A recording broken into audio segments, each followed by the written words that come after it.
Bonnie Winokur, born in 1944. Lived in Chelsea as a kid. Lived in many different apartments throughout Boston and the Metro West area. And met Mary in 1984. We got together in 87. And we've been together ever since. It comes to about 34 years. Started teaching in 1965. I was already out as a lesbian. I came out when I was 18 years old. It was very difficult because you could have been fired if they would have found out. So I lived two lives and I lied a lot. Things got easier in the 90s and I began to tell certain people.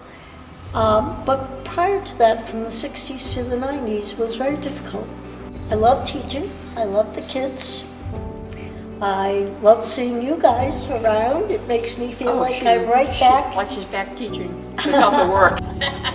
I grew up in Medford, and I was married for 23 years. I have a daughter, a son who's a science teacher, and another son, and 3 granddaughters. I did the original research of birth control pills in the 60s.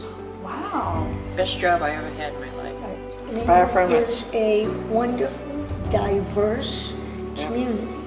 There are a lot of gay people in Maynard, and we're very welcome in the community. I've never felt any discrimination in this town whatsoever.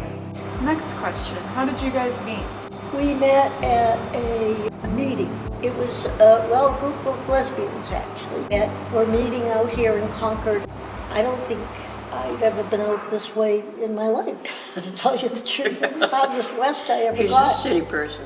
So I came out and she was brand new. She was still living with her husband and her kids, and she spoke at that meeting and talked about coming out as a lesbian, and she had gone to therapy and she had been very unhappy. And us older women that were around, sort of took her under our wing, not just me, but everybody, and we became very good friends. She was going through a very tough time, leaving her husband and her kids and the dog and her home. We started talking, we became very good friends. We were friends for a long time. Then you went to Florida. Then I went to Florida, you're right. And I was sitting on the beach in Florida, all by myself on Christmas Day, which was very weird. And I thought about her, and I called her up and asked if she'd like to go out with me on my birthday. She had left her husband and she was living with somebody in Sudbury, and it was snowing out here, but raining where I was. And she said, I don't think I can drive into the city. So she stood me up, and it was my birthday.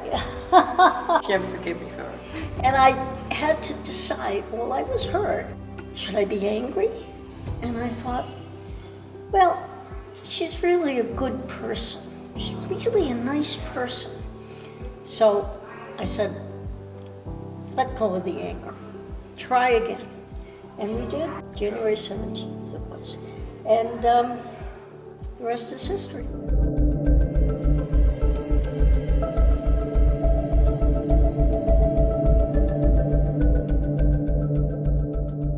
It was a blast. Go ahead. We did it in Boston, and they took us to New York, and we were on the stage in New York with that movie. And Tribeca. In Tribeca, which was a trip and a half. Really fun. The movie took place at the State House when we were fighting for marriage equality. A lot of people were very opposed to legalizing same-sex marriage. So it became a fight within the legislature, and we had to convince our state reps to vote no on an amendment to the Constitution which defined marriage as between a man and a woman. The legislature had to vote over in what they called a constitutional convention. It was pretty even. Those opposed, those for. We were at the State House, going from office to office, knocking on doors, saying, we're a gay couple, why can't we have the same benefits, like insurance, etc., etc. The reps liked us because we weren't intimidating. Some of the younger folks, especially the guys, they were very intimidated by, but we were able to calm them. Well, in the meantime, a man had heard about what was happening at the State House. He was from New York and he was a producer, and he thought, this could make a movie. So he came to the State House. A woman approached from the Boston Globe and said, do you mind if we follow you around? And we said, sure. The next day in the Boston Globe, full page, proponents on the top with our picture, opponents on the bottom, and some people who were very much against it. This man who was at the State House saw the article. Well, my philosophy was, if we can educate people, I'll talk to them. If we can change minds, I'll talk to them. He came down with a crew, just like yourself, and interviewed us. And they ended up selecting 6 couples. We were like the senior couple. I don't remember all of the details, but they chose 6 different couples in different situations and followed us around. Then he went to each and every one of the weddings, which was wonderful. So that's the story with the movie. It was exciting. One particular incident, the Supreme Court said that we could start getting married 6 months afterwards, which meant May 17th, 2004. 2004, the first marriages could take place. Most of the people got married right away on that date. Her granddaughter's birthday is May was May 16th, so we couldn't get married on May 17th. We had to go to Maryland. And I opened up the New York Times, and I'm reading about what's going on in Massachusetts, and there we are in the New York Times. In Maryland. And I think there was a clip in the Washington Post, too. Yeah. First, we were going to have a small wedding.